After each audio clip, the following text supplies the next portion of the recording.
하나님의 말씀은 고린도후서 4장 16절에서 18절까지 말씀입니다. 그러므로 우리가 낙심하지 아니하노니 우리의 겉사람은 낡아지나 우리의 속사람은 날로 새로워지는도다. 우리가 잠시 받는 환난에 경한 것이 지극히 크고 영원한 영광에 중한 것을 우리에게 이루게 함이니 우리가 주목하는 것은 보이는 것이 아니요 보이지 않는 것이니 보이는 것은 잠깐이요 보이지 않는 것은 영원함이라. 아멘. 16절 말씀에 보면 우리가 낙심하지 아니하노니 라고 말씀하고 있는데요, 신앙생활에 있어서 여러 가지 사단의 역사가 있습니다. 그 중에 한 가지가 낙심이라는 것이 있는데요, 이 낙심이라는 것은 신앙생활을 더 이상 하지 못하도록 가로막는 것이다, 이렇게도 말할 수가 있습니다. 예를 들어서 이제 끝났다, 기도해도 소용이 없어, 길이 전혀 보이지 않아 라는 등등의 마음을 갖게 하는 것, 이게 바로 낙심하게 하는 것이죠.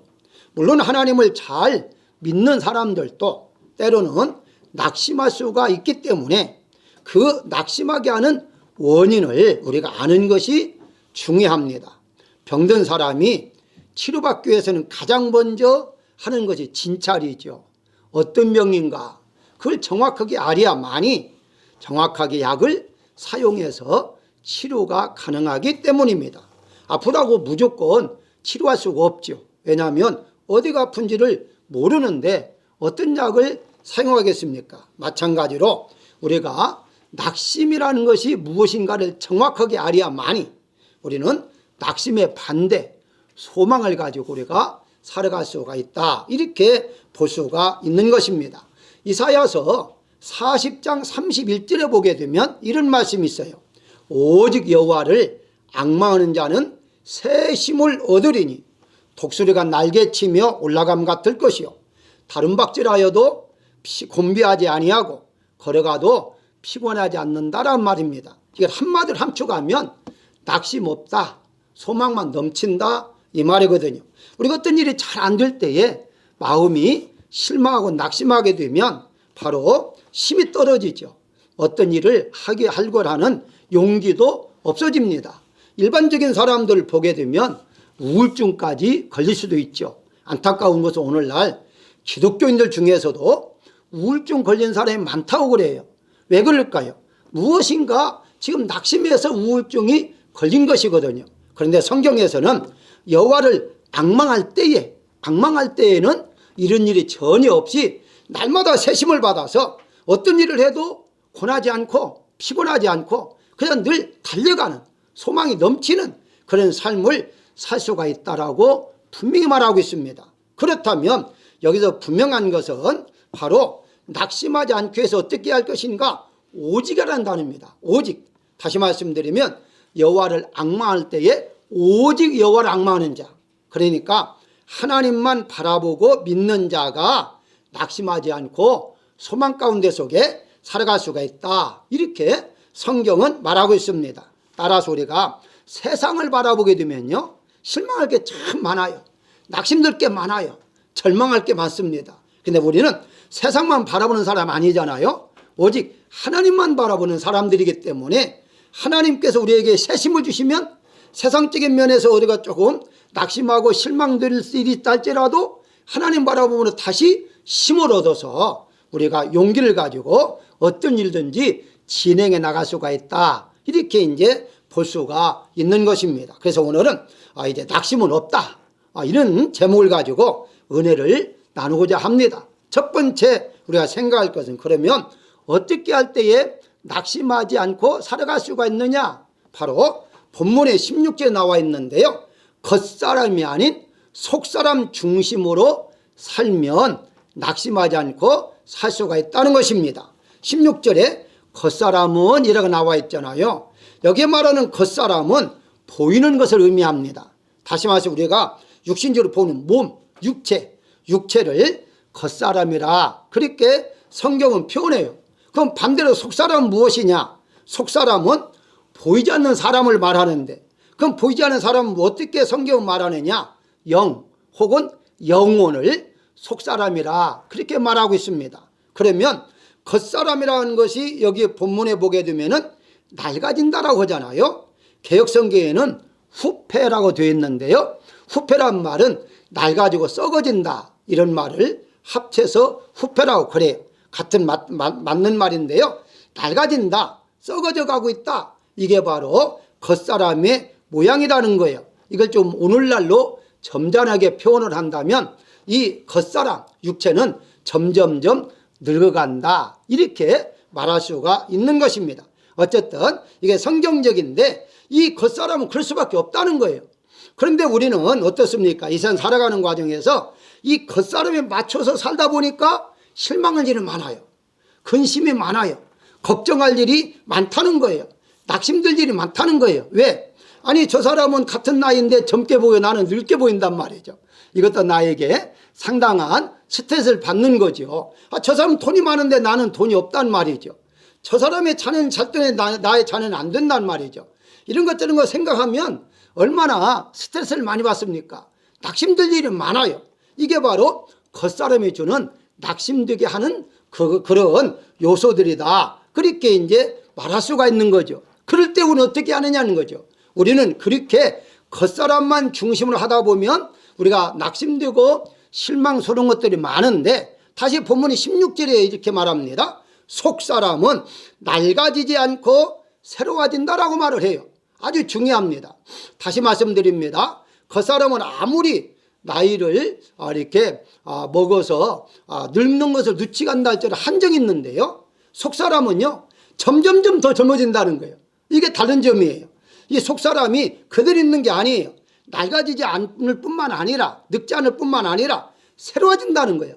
새로워진다면 점점 더 좋아진다는 거예요. 이게 다른 점이에요. 무엇을 의미할까요? 낡아지는 것은 낙심을 주지만 이 속사람의 중심으로 우리가 살다 보면 낡아지지 아니하기 때문에 점점 날마다 새로워지는 것이기 때문에 우리는 소망을 가지고 살아갈 수가 있다, 이렇게 말씀을 드릴 수가 있어요. 그래서 시편 42장 5절에 시편 기자가 이런 고백을 합니다. 내 영혼아, 내가 어찌하여 낙심하며 어찌하여 내 속에서 불안해하는가? 너는 여호와께 소망을 두라 라고 말하죠. 그러니까 우리가 겉사람, 이 지금 육체에 사는 생활을 볼 때에 낙심될 일이 많을 때에 너는 하나님을 바라보라는 거죠. 하나님 바라보며, 하나님은 우리의 속사람을 컨트롤하는 분이기 때문에 우리의 속사람을 통해서 우리의 소망을 준다는 거죠. 넘치는 소망을 주므로 이 낙심을 이겨나갈 수 있게 하신다고 분명히 말씀하고 있습니다. 그렇습니다. 우리가 바울도 생각해 보면요, 참 얼마나 대단한 사람입니까? 바울이 이렇게 오늘 본문에 낙심이라는 단어를 쓴 이유가 있어요. 이 낙심이라는 단어가 많지는 않아요. 그런데 이 고린도후서만도 4번이나 바울은 낙심이라는 단어를 가지고서 편지를 보내는 내용이 있어요. 왜 그럴까요? 자기가 경험했던 것을 지금 말하고 있거든요. 그런데 이 바울은 안과 밖에서 낙심된 일을 많이 경험을 했어요. 먼저 안에서는 무엇이냐? 교인들, 한마디로 믿는 자들 때문에 낙심일들이 많았는데요, 그게 바로 고린도후서 4장 오늘 1절에 보게 되면 이런 말을 합니다. 직분을 받아 궁궐하심을 입은 대로 낙심하지 아니하고라고 말을 해요. 아니, 직분을 받았는데 왜 낙심을 하지 않는다, 낙심이라는 단어를 사용했을까요? 이것은 바울이 사도라는 직분을 이제 하나님께서 주셨잖아요. 근데 교인들이 인정을 하지 않았어요. 어느 정도까지 인정하지 않았느냐? 너는 사도가 아니다는 거예요. 너는 가짜라는 거예요. 그런 말이 가장 많이 한 교회가 고린도 교회예요. 고린도 교회에게 그래서 이제 이 낙심이라는 단어를 많이 사용하면서 편지를 보내는 거예요. 바울은 이렇게 설명합니다. 고린도후서 1장 1절부터 이렇게 설명을 해요. 하나님의 뜻으로 말미암아 예수 그리스도의 뜻으로 사도가 된 나 바울은 이렇게 출발을 해요. 근데 이것뿐만 아니에요. 그 서신을 보게 되면 항상 출발할 때마다 내가 사도가 아니고 내가 일부러 자칭해서 사도된 게 아니다, 예수님께서 나를 사도로 직분을 주신 것이다, 삼아주신 것이다, 전제하고 편지를 보냅니다. 얼만큼 많은 이런 괴로움을 당했으면, 낙심이 되었으면 이렇게 서도로 나는 사도는 하나님 주신 것이다 하고 출발했겠어요. 이것이 바로 내적으로 이제 받았던 그런 낙심들 만한 것들이었습니다. 그러면 위쪽으로는 어떻겠느냐? 위쪽으로는요, 바로 고린도서 4장, 오늘 또 다시 이제 8절에 보게 되면 우겨싸움을 당하여도 답답하지 아니하고 낙심하지 아니하며 라는 말이 계속 있어요. 그러니까 무엇을 말합니까? 낙심하지 않는데 쭉 설명하잖아요. 이 사방으로 여러 가지 환난을 많이 당했습니다. 여러분 알다시피 바울은 핍박을 엄청나게 많이 당했거든요. 이건 이제 밖으로 복음을 증거하는데 믿지 않는 사람들, 특별히 유대인들, 이런 사람들 통해서 많은 핍박을 받습니다. 40만 가만배를 여러 번 맞았다고 하잖아요. 거의 죽는 거예요. 거의 죽는 건데 그런 어려움을 당할 때마다 낙심하지 않았다는 거예요. 왜 그랬을까요? 그것은 바로 이 육신은 언젠가는 늙어서 죽을 육신이다. 내가 이 육신을 맞춰 내가 산다면 내가 이런 고생을 해야지. 내가 왜 돈도 안 되는 복음을 증거하면서 무시당하면서 내가 이렇게 살아야지, 이런 생각을 해서 아마 먼저 멈췄을 거예요. 근데 그는 바로 낡아지는 겉모양의 중심이 아니라 영원히 사는 영적인 속사람, 바로 영의 사람으로 살아갔기 때문에, 그 중심으로 생각했기 때문에 그 어려움을 잘 견뎌 나갈 수가 있었다는 것입니다. 다시 16절에 속사람은 새로워지다는 말은 좋아지다, 많아지다라는 의미가 포함되어 있습니다. 다시 말씀드리면 겉사람은 점점점 없어지기를 시작해요. 나이가 들면요, 젊은 사람은 잘 이해를 못합니다만은 나이가 들면 자꾸 없어져요. 예를 들어서 눈의 시력도 없어지잖아요. 듣는 귀, 청력도 떨어지잖아요. 없어지잖아요. 심지어 머리카락도요 자꾸 빠져나가요. 없어져요. 심도 떨어져요. 그것뿐입니까? 가까이 지낸 자녀도 다 컸다고 또 없어져. 다른 데 다 자기들이 혼자 독립을 살겠다고 떠나잖아요. 그러다가 좀 더 있으면은 남편이나 아내가 또 떠나잖아요. 나중에 결국 홀로밖에 될 수가 없어요. 점점 다 없어집니다. 돈도 없어지고 다 없어져요. 바울도 역시 마찬가지였어요. 바울도 여러 가지로 그런 경험을 통해서 이런 고백을 할 수가 있었는데요. 우리는 어떻습니까? 이제 나중에는 병까지 들으니까 병원에 가서 고쳐서 살아야 할 몸까지 남은 게 그거밖에 없어요. 맞으면 병만 남는 거예요. 여러분도 이미 아다시피 지금 현재에 살고 있는 사람들이 평균적으로 8년 내지 10년을 병으로 고생하다가 세상을 떠난다고 하잖아요. 그게 마지막 떠날 때에는 병원 신해지다가 떠나는 거예요. 이게 겉사람의 모습이에요. 그런데 속사람은 어떻습니까? 속사람 중심으로 살면 내가 비록 병원에 있다 할지라도, 혹은 내가 병들었다 할지라도 관계없습니다. 어차피 겉사람은 그렇게 가는 것이니까. 그래서 병원에 누워있어도 찬송을 하는 거예요. 병원에 누워있어도 우리는 기쁨으로 하나님의 영광을 돌리는 거예요. 왜 그럴까요? 바로 우리는 속사람으로 중심으로 살아가기 때문에 그렇게 할 수가 있다는 것이거든요. 그래서 에베소 3장 16절에 바울은 성령으로 말미암아 너희 속사람을 능력으로 간건하게 하옵시며 라고 말합니다. 다시 말씀드리면 성령 충만하라는 거예요. 성령 충만하면 속사람이 더욱 강건해진다, 더 건강해진다. 그 건강해져야만이 이 육신도 이겨나갈 수가 있다. 그래서요, 우리가 성령 충만한 사람은 육신적인 면이 좀 아프고 질병에 걸리고 힘이 없다 할지라도요 능히 이겨나갈 수가 있는데, 성령 충만하지 아니하면 그나마 이겨나갈 수가 없어요. 그렇기 때문에 우리 믿는 사람들은요 어느 경우라도 겉사람의 중심이 아니라 속사람 중심으로 살아갈 때에 우리는 실망하거나 낙심하지 아니하고 살아갈 수가 있다는 것입니다. 사랑하는 여러분들은 속사람 중심으로 살기 때문에 여러분 앞에는 소망만 넘치는 역사가 있기를 주의 이름으로 축원합니다. 두 번째는 잠시가 아닌 영원한 영광을 위하여 살기 때문에 우리는 낙심 없이 살 수가 있다는 것인데요. 17절입니다. 우리가 잠시 받는 환난이라고 그래요. 잠시라는 단어를 사용했는데요. 팬데믹이라는 말의 용어를 이제 그리스어로 풀어 해석하면, 팬이라는 말은요 모도라는 뜻입니다. 데믹이라는 말이 사람이라는 거예요. 그러니까 이 전염병이 전 세계 모든 사람에게 퍼진다 해서 팬데믹 시대라 이렇게 말하기도 해요. 다시 말씀드리면 이 팬데믹 때문에 오늘날에 많은 사람들이 고통을 받고 있잖아요. 그런데 우리가 작년에 시작할 때에 1년 동안에는 이렇게 고통을 받을 줄 누가 알았겠어요. 금방 끝날 것이다. 금방 끝날 것이라 했는데 벌써 1년이라는 세월이 흘렀고요. 그 정도로 엄청난 사람들이 세상을 떠나는 고통을 안겨준 것이 바로 이런 코로나19로 통해서 고통을 받고 있다는 것인데요. 성경에서는 이러한 고통을 환난이라 그렇게 정의를 합니다. 물론 이제 그보다도 약한 것은 고난이라는 단어를 사용하기도 해요. 그런데 이렇게 많은 사람들이 고통을 받을 때는 환난이라는 단어를 사용하는데요. 바로 이 바울은 환난에 대해서 뭐라고 말했느냐. 오늘 본문에 보니까 잠시 받는 환난이라는 거예요. 이것은 잠시 환난이지 계속해서 받는 환난이 아니다라고 분명히 정의하고 있습니다.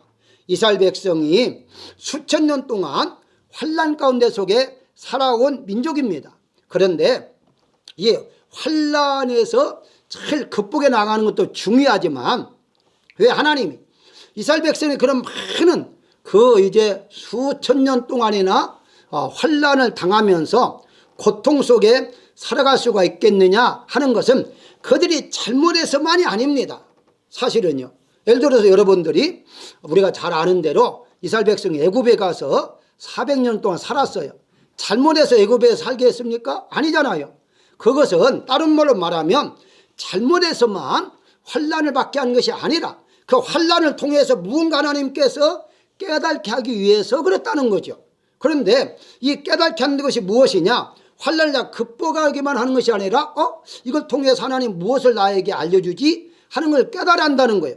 그 결과 어떻습니까? 오늘날에 이스라엘 백성들이 그 많은 환난을 받고 나라를 잃고서 떠돌아다니며 환난을 받으면서도 지금 오늘날 어떻습니까? 깨달은 것이 바로 우리가 무언가 기술이 있어야 한다, 돈이 있어야 한다, 지혜가 있어야 하는 걸 배워서 오늘날 전 세계의 경제권을 잡고 있는 이제 민족이 유대인다는 이미 우리가 잘 알고 있잖아요. 그걸 하나님께서 깨닫게 했다는 거예요. 그래서 우리가 이렇게 고통만 받고 끝나는 것이 아니라 바로 그 살아날 길이 무엇인가를 깨닫게 해서 오늘날 그런 힘 있는 민족으로 남아있을 수 있었다는 것이죠. 그래서 야고보서 1장 2절에 너희가 여러 가지 시험을 당하거든 온전히 기쁘게 여기라 라고 말하고 있어요. 한마디로 이것은 잠시기 때문에 이런 잠시의 환난, 이 팬데믹 잠시니까 그렇게 몇십 년까지 가는 것이 아니니까 이걸 통해서 우리가 잘 극복하는 것도 중요하지만 무언가 깨달아야 한다는 거예요. 그 깨달은 것이 무엇이냐라고 말할 때야 이럴 때일수록 잠시기 때문에 신앙생활을 쉬지 말자. 신앙생활을 더 열심히 하자. 이걸 우리는 깨달아야 한다는 거예요. 그런 어떤 지혜를 얻어야 한다는 거예요. 그런데 어떻습니까? 오늘날에 들리는 소식에 의하면 이 코로나로 인해서 대부분의 사람들 또 많은 사람들이 믿음이 약해지고 있다는 거예요. 교회를 떠나고 있다는 거예요. 그래서 다시 교회가 오픈이 된다 할지라도 옛날처럼 그렇게 힘 있는 교회들이 성장할 수는 없다는 것이 오늘날의 분석의 결과입니다. 왜일까요? 이미 이제 한 1년 동안 집에서 예배드리다 보니까 믿음이 없는 분들은 그나마 그 믿음이 다 없어져서 다시 돌아오지 않는 그런 이제 형편으로 바꿔주고 있다는 거예요. 얼마나 안타깝습니까? 그렇기 때문에 이런 것은 잠시에 불과한데 그 잠시 때문에 그 잠시 받는 고통 때문에 하나님을 믿는 신앙까지 버린다. 이건 지혜가 아니다는 거예요. 자기는 집에서 신앙생활을 좀 잠시 멈추고 내 건강을 위해서 조금 내가 이렇게 열심히 보호를 받아야겠다. 물론 겉사람의 모습은 육체는 건강을 얻을 수는 있어요. 근데 중요한 것은 신앙을 잃어버렸다면 그것은 다 잃어버린 것입니다. 건강을 찾았다 할지라도 신앙을 잃어버렸는데 건강을 찾아봤다 어떤 의미가 있겠어요. 그래서 그걸 깨달아야 하는 것이죠. 이건 잠시라는 것이다. 잠시 때문에 신앙까지 잃어버리면 안 된다. 지금 다시 말씀을 드립니다. 어떻게 말하고 있죠? 영원이라는 것 아닙니까? 영원한 영광. 그리고 잠시에 받는 그 고난 때문에 영원한 영광을 놓칠 수냐? 라고 좀 말하고 있죠. 그렇기 때문에 제가 이 코로나를 무시하라 이런 말은 절대 아닙니다. 이럴수록 더 우리는 가정에서 예배 드리든지 교회에서 예배를 드리니 상관없이 신앙은 더 지켜나가야 한다는 거죠. 더 신앙이 더 올라가면 올라가고 경계지면 경계지야만이 우리에게 하나님께 예배해 놓으신 영원한 영광의 축복을 더 받아 누릴 수가 있다는 것이죠. 그래서 바울은 로마서 8장 18절 이렇게 말합니다. 현재의 고난은 장차 우리에게 나타날 영광과 비교할 수 없다라고 말씀하고 있어요. 왜 그렇게 말을 할까요? 자, 보십시오. 똑같이 고난을 받는데 이 고난을 받을 때에 어떤 사람은 나는 조금 교회 좀 신앙 좀 쉬어야겠다 라고 하는 사람과 그래도 내가 더 열심히 이럴 때일수록 더 열심히 하나님 믿어야지 할 때에 하나님께서 누구를 더 칭찬하겠어요? 누구에 더 복을 주겠어요? 당연하죠. 그 어려운 가운데 속에서도 신앙을 잘 지키는 자들에게 하나님 더 복을 준다는 것이 분명하죠. 그러니까 이 비결을 바울이 깨닫고서 현재 고난은 내가 앞으로 장차 받을 영광과 비교가 안 된다, 이렇게까지 고백을 하고 있는 것을 볼 수가 있습니다. 그렇습니다. 우리가 이 코로나를 통해서 깨달을 게 있습니다. 그 깨달을 것이 여러 가지 있지만 많은 분들이 이런 말을 해요. 이 코로나를 통해서 이 재물, 한마디로 경제적으로 많은 나라들이 타격을 받고 있잖아요. 나라뿐만 아니라 개인적으로도 많이 타격을 받고 있습니다. 물론 이런 때에 돈을 번 사람도 있어요. 그러나 그 사람들보다도 어려움을 겪는 사람들 많아요.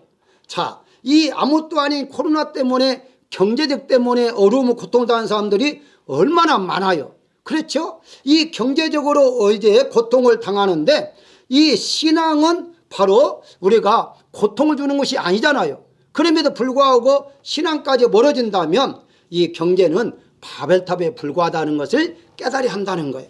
다시 말씀드리면 내가 아무리 가졌다 돈이 있어야 산다 할지라도 이런 걸 통해서 하루아침에 무너지는 것이구나. 그래서 보십시오. 사업하는 사람들 여러 가지 하루아침에 문 닫는 사람들이 얼마나 많아요. 그런데 이것은 내가 가졌다 온들 아무 의미가 없어요. 하루아침에 무너지는 것이구나. 그런데 신앙은 무너지지 않을 수 있잖아요.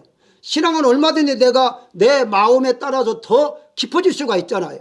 그렇기 때문에 이런 것을 통해서 우리는 재물은 잠시고 하나님 믿는 신앙은 영원한 영광이 원하는 것을 우리가 깨달는다면 더욱더 열심히 우리가 하나님을 믿는 그런 기회가 되어야 한다는 것이죠. 그래서 듣는 얘기가 이 코로나를 통해서 하나님 떠난 사람이 많지 코로나를 통해서 더 믿음이 성장했다는 사람은 적다는 거예요. 물론 중간도 있겠죠. 제가 원하는 것은 또 하나님 원하는 것은 이럴 때도 더 믿음이 성장하는 그런 계기가 돼야 한다라고 말씀을 좀 드리고 있는데요. 요한계시록 2장 9절에 보게 되면 서문학교에게 하나님 말씀하십니다. 내 형편과 궁빛을 알거니와 실상은 부유한 자니라 라고 말을 해요. 아니 앞뒤가 안 맞잖아요. 내가 지금 현재 형편을 보니까 너는 가난해. 이 가난한데 알고 보니까 너는 부유한 자야. 무엇을 의미하고 있죠? 자, 이것에서 서문학 교인들은요 육신적인 생활은 가난했어요. 그런데 믿음의 생활은 부유했다 이 말입니다. 그러니까 결국 가서는 경제적으로 어려운 속에서도 신앙생활은 부자를 할 수 있다 이 말이거든요. 서문학 교회가 바로 그런 교회입니다. 바로 우리의 모범을 보여준 교회죠. 비록 형편은 어려웠어요. 경제는 어려웠지만 신앙적으로 볼 때는 부연자가 되었어요.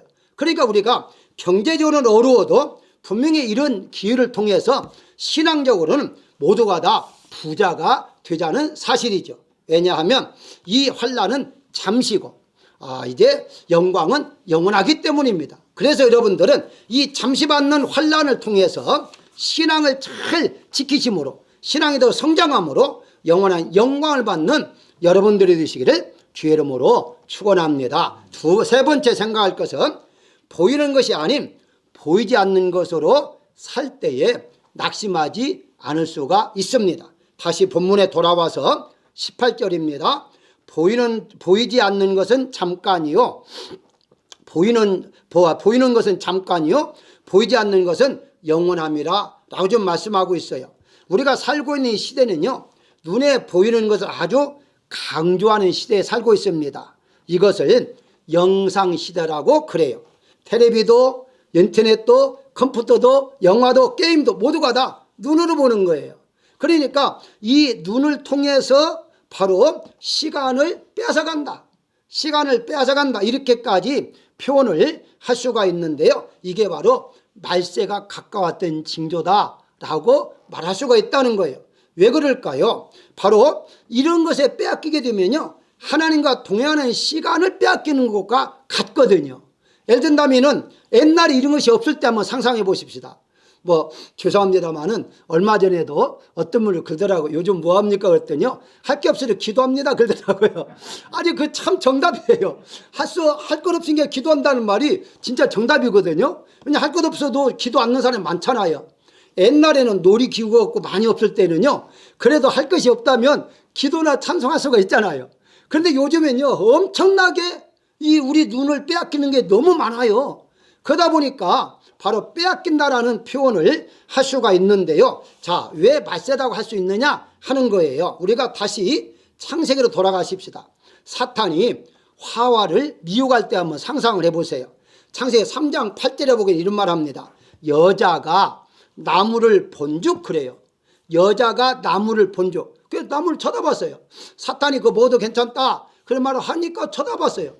가장 먼저 눈으로 봤다 이 말이에요. 물론 들은 것이 먼저 들었지만 눈으로 보니까 본적이에요. 중요합니다. 먹음직스럽고 부함직스럽고 탐스럽게 생겼다라고 그래요. 안 봤으면 그런 게 안 했죠. 보니까 저거 먹음직하네, 부함직, 보기도 참 아름답네, 탐스럽까지 하네, 욕심이 생긴다 그 말입니다. 그래서 하와가 먼저 먹고 아담에게 주고 나타나는 현상이 또 뭔지를 아십니까? 창세기 3장 7절에 보게 되면 그들의 눈이 밝아져라고 그래요. 눈이 밝아졌어요. 눈부터 바꿔졌어요. 밝아져 자기들의 벗은 줄을 알게 되었다라고 말합니다. 여러분 여기에 이제 성경의 비밀이 있는데요. 잘 보십시오. 눈이 밝아지면 하나님을 더 잘 보여야 하잖아요. 그런데 하나님 보는 눈은 어두워지고 자기 보는 눈만 밝아졌어요. 오늘날에 다시 말씀드리면 그런 것들에 TV나 이런 것을 보면 세상 것에 보는 눈은 밝아지는데 반대로 하나님 보는 눈은, 영적인 눈은 어두워지고 있다는 거예요. 여기서 우리가 분명히 비밀을 깨달아야 아는데요. 자, 영적인 눈이 어두워지는 게 어떻습니까? 이들이 하나님을 아예 안 보려고 하잖아요. 안 보려고 어떻게 했어요? 나무 사이로 숨었다라고 성경은 말을 해요. 아예 잘못했습니다 하고 한 것이 아니라 피했다는 거예요. 도망갔다는 거예요. 아예 하나님의 음성을 듣지 않고 도망갔다는 거예요. 무엇을 말하죠? 그런데 너무나 시간을 쏟다 보면 하나님을 멀어질 수밖에 없어요. 신앙생활이 멀어질 수밖에 없어요. 그런 것이 적당해야 한다 그 말이에요. 제 얘기는 적당해야지 무시하거나 뭐 또 안 본다는 말이 절대 아닙니다. 우리의 영적인 눈은 항상 하나님을 바라보는 눈 쪽으로 있어야 한다는 거죠. 고정되어 있어야 한다는 거죠. 그런데 거기에 너무나 많은 시간을 뺏기다 보니까 하나님을 바라보는 눈이 바로 시간이 점점 적어지고 눈의 시력이 약해져서 자기는 잘 봐요. 자기가 벗었다는 것을 알아요. 그러다 보니까 벗은 것을 감추려고 또 옷도 만들고 또 여러 가지 뭐 하기 시작하잖아요. 그러니까 자연스럽게 바로 신앙은 멀어질 수밖에 없다라고 볼 수가 있는 것입니다. 그러니까 우리가 어떤 얘기들이 많아집니까? 대화를 나누면 옛날과 대화들이 많이 달라져요. 옛날에는요, 먹고 살기가 어려울 때는요, 어디 가서 맛있는 거 먹었다 그럼 막 너무 부러워하죠. 쌀밥 먹었다. 이제 그런데 나이 든 분도 알 거예요. 한국적으로 말하면 쌀밥 먹었다면요, 저 어렸을 때만 하더라도요 다들 부러워했어요. 부잣집으로 생각했어요. 쌀밥 먹는 그 중에 오늘날 쌀밥 먹습니까? 그 쌀밥 먹으면은 탄수화물 많아갖고 살찐다 해가지고 다른 거 먹잖아요. 그 정도 시대가 좀 바꿔졌어요. 자, 그러다 보니까 지금 어떤 말들이 많이 대화를 나누냐 할 때에 점점점 이제 정치 얘기, 드라마 얘기, 명품 옷, 또 머리 스타일, 명품 가방, 자동차, 뭘 입었다, 뭘 찼다, 뭘 샀다, 무엇을 먹었다, 이런 얘기에 가득 차 있어요. 여러분 우리가 한번 생각해 보실까요? 사실은 신앙적인 대화는 많지 않아요. 부부간에도요, 가족들 간에서도요, 신앙적인 대화는 많지 않아요. 아니 어떤 사람이 그렇다고 잘해요. 신앙 대화를 나누니까 주일날 교회 가서 설교 듣기도 지겨운데 아버지가 집에서까지 듣고 그렇게 말을 해봐야 됩니까? 그렇게 대들었다고 하잖아요. 그런 시대가 오늘날의 시대예요. 얼마나 참 시대가 말세가 되었습니까? 어쨌든 이렇게 계속해서 다른 데의 대화를 많이 나누다 보니까 신앙은 점점 어릴 수밖에 없다라고 말씀을 드릴 수가 있는 거예요. 바울은 오늘 18절에 분명히 이렇게 말하고 있습니다. 보이는 것은 잠깐이라는 거예요.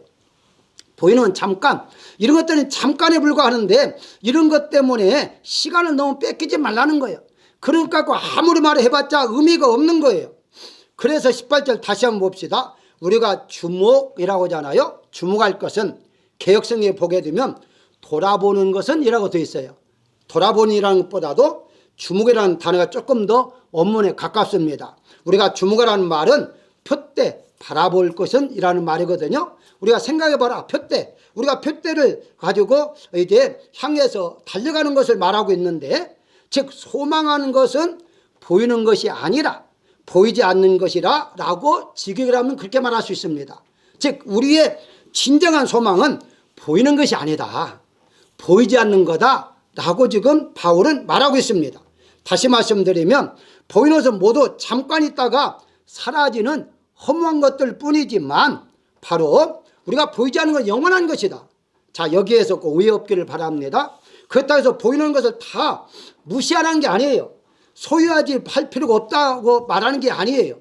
무시하거나 소유할 필요가 없다는 것이 아니라 바로 이런 것은 잠깐 있는 것 뿐이니까 잠깐 있는 것에 너무나 우리가 중요하게 생각하지 말고 영원히 있어야 할 것에 좀 더 우리가 주목하고 살자. 지금 이제 바울은 그렇게 말하고 있는 것입니다. 사랑하는 여러분들, 세상이 잠깐 있는 것 때문에 우리가 혈압 오를 때가 얼마나 많습니까? 아무 딴 일 가지고 혈압 올 때가 많아요. 어떤 분이 그런 말을 옛날에 했었어요. 자기는 절대 외부의 손님을 집안에 들이지 않는다고 한다고 하더라고요. 왜 그러냐 했더니 오면 의뢰나 하나 자기가 놓아둔 그 물건이 제대로지 않고 만져보고 그냥 옮겨보고 들어보고 그러면 막 불안해가지고 떨어지면 깨질까 봐. 돈이 얼마짜리인데 그래가지고 또 만지면 또 그거 다 닦아야 하는데 그래가지고 절대 자기 집은 외부의 사람들은 손님을 받지 않는다 하더라고요. 아니 왜 그런데 매여 삽니까? 그렇게 매여 살 필요가 없잖아요. 그 잠깐 있다 갈 것인데 그런데 매여 살아가지고 그렇게 떠나버리면 남는 게 무엇입니까? 그렇다고 하나는 가지고 합니까? 아무도 못 가져갈 것인데 그렇게까지 할 필요가 없다는 것을 지금 말씀을 드리고 있습니다. 따라서 여러분들 잠깐 있을 것 때문에 너무 스트레스 받지 마시고요. 우리는 영원한 것에 대해서 중심을 가지고 사시는 여러분들이 되시기를 주의 이름으로 축원합니다. 마지막으로 땅의 집이 아닌 영원한 집을 바라보고 살기 때문에 낙심없이 살 수가 있습니다. 5장 1절에 이어서 말하고 있는데요. 5장 1절에 보면 땅에 있는 장막집이라고 되어 있잖아요. 우리 인간은 즉 바로 이 두 가지의 집이라는 의미가 있는데요. 첫째는 우리가 현재 살고 있는 집을 장막집이라고 말을 해요. 여기 장막집은 텐트를 말하고 있는데요. 또 하나는 육체, 이 몸을 이제 집이라 말하기도 합니다. 그래서 여기 지금 5장 1절은 두 가지를 같이 사용하기도 하는데 많이 사용하는 것은 우리 몸을 지금 말하고 있어요. 여기에서는. 그러나 저는 몸과 더불어 현재 살고 있는 집도 함께 포함해서 말씀을 드리고자 합니다. 우리가 현재 살고 있는 집이 있으면 집이 오래되면 낡아지잖아요. 만약에 무너지면 어떻습니까? 다른 집으로 이사를 가야만 됩니다. 그 집에 계속 무너져 있는 집에 살 수는 없잖아요. 이사 가서 새로운 집에서 살이 하는 것처럼 우리 몸도 바로 죽게 되면요 영혼은 떠나게 돼 있어요. 영혼은 우리 육체가 집이잖아요. 영혼의 집이잖아요. 영혼은 떠나게 돼 있어요. 떠나면 어디로 가야 합니까? 또 다른 집으로 가야 하는데 그 또 다른 집이 부활한 집이요, 새 몸이요, 그게 영원히 부활한 영체라 그렇게 말하기도 하는데요. 그것이 바로 우리가 영원히 사는 천국집이라 그렇게 말하기도 합니다. 어때? 그래서 우리 구분하기 조금 어렵습니다만은 어쨌든 같이 생각하시면 돼요. 예수님께서는요 마태복음 8장 20절 이렇게 말을 해요. 여우도 굴이 있고 공중의 새도 거처가 있으되 인자는 머리 둘 곳이 없다라고 말합니다. 한마디로 우리 전 세계 사람들이 원하는 게 몇 가지 있잖아요. 그게 이제 그 중에 하나가 자기 집을 갖는 거예요. 자기 집. 그래서 자기 집을 사는 것은 얼마나 참 행복한 일입니까? 그런데 예수님은 자기 집이 없었다고 그래요. 무주택자예요. 무주택자. 이 무주택으로 살았는데요. 사실은 이 예수님께서 무주택자로 살았다고 해서 우리가 집 없이 살라라고 말하는 것이 아니에요. 지금 현재 그런 뜻이 아니에요. 그럼에도 불구하고 예수는 낙심하지 아니하고 당당히 살았다는 거예요. 왜 그렇게 할 수 있었을까요? 예수님은요 바로 이 세상에 집이 없었을 뿐이지 하늘나라에 집이 있었어요. 그렇기 때문에 하늘나라에 집이 있었으니까 세상에 집이 없어도 당당하게 살아갈 수가 있었다는 것이거든요. 심지어 예수님은요 우리를 위해서 가난하게 되시기도 하셨는데요. 고린도후서 8장 9절에 보게 되면 가난하게 되심은 그의 가난함으로 말미암아 너희를 부유하게 하려 하심이라 라고 말하고 있어요. 예수님은 일부러 가난하게 됐다는 거예요. 왜? 우리를 부자로 만들기 위해서라고 말합니다. 자, 이걸 말씀을 보면 예수님 우리를 가난하게 살라는 말이 아니에요. 무엇을 의미하죠? 비록 집이 이 세상에 없다 할지라도 그것 때문에 실망하지 말라. 그것을 지금 알려주고 있는 것입니다. 그러면서 바울 역시 이렇게 말합니다. 고린도후서 6장 10절에 보게 되면요. 가난한 자 같으나 많은 사람을 부유하게 하고 아무것도 없는 자 같으나 모든 것을 가진 자라. 앞뒤가 안 맞는 말이잖아요. 가난한데 무엇을 가졌어요? 가난한데 무엇을 주겠어요? 어떻게 가난한데 부자라는 말을 할 수가 있느냐 이 말입니다. 이게 바로 오늘날의 가치관이 달랐기 때문이에요. 오늘날 어떻습니까? 부자는 돈 많아야 부자라고 그러잖아요. 돈이 많아야 부자라고 그렇게 말하는 세상에서는 이해가 안 됩니다. 돈이 없는데 어떻게 가난한데 부자라고 말할 수 있느냐라고 이해를 못했을 거예요. 자, 요한복음 14장 1절에 보고 예수님 말씀합니다. 너희는 마음에 근심하지 말라. 2절에 아버지 집에 거할 곳이 많도다. 3절에 너희를 위하여 처소를 내가 예비하러 간다. 내가 다시 와서 너희를 내게로 영접하여 나 있는 곳으로 데리고 갈 것이다. 왜 이런 말을 했을까요? 당시에 제자들도요 집이 없었기 때문에 예수님도 무주택자고 제자들도 집이 없었잖아요. 그게 복음을 증거하다가 고단하다 할지라도 편히 쉴 집이 없었어요. 그러다 보니까 집 때문에 아마 걱정하셨나 봐요. 그래서 예수님께서 너희는 마음에 금시하지 말아라 라고 말하는 거예요. 이 세상에 집이 없어도 하늘나라에 집이 있다. 내가 다 준비해놓고 와서 다시 너희를 데려올 테니까 걱정하지 말아라 라고 분명히 말하고 있는 것입니다. 다시 말씀드립니다.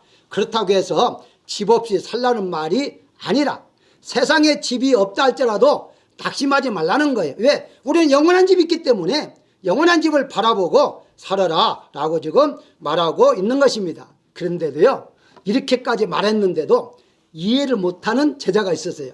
그게 누굽니까? 도마잖아요.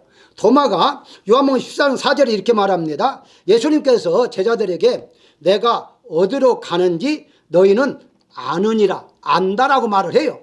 그런데 이 지금 도마는 우리가 어떻게 압니까? 모른다고 말하는 거예요. 그 말은 무슨 말입니까? 아직 어떤 말씀을 하신지를 이해를 못하고 있다는 거예요. 그러니까 똑같은 설교를 들어도요 어떤 분은 이해를 하고 은혜 받고 참 감사하는데 어떤 분은 꼭 이제 은혜로운 것으로 이해하지 않고 엉뚱하게 이해해서 그래서 엉뚱한 말 하는 사람이 있는데 이 예수님 제자 중에서도 이렇게 한 명 정도가 엉뚱하게 이해를 못한 사람이 있었어요. 아니 예수님이 어디로 가는지 우리가 어떻게 합니까? 라고 질문하는 내용을 볼 수가 있습니다. 그렇습니다.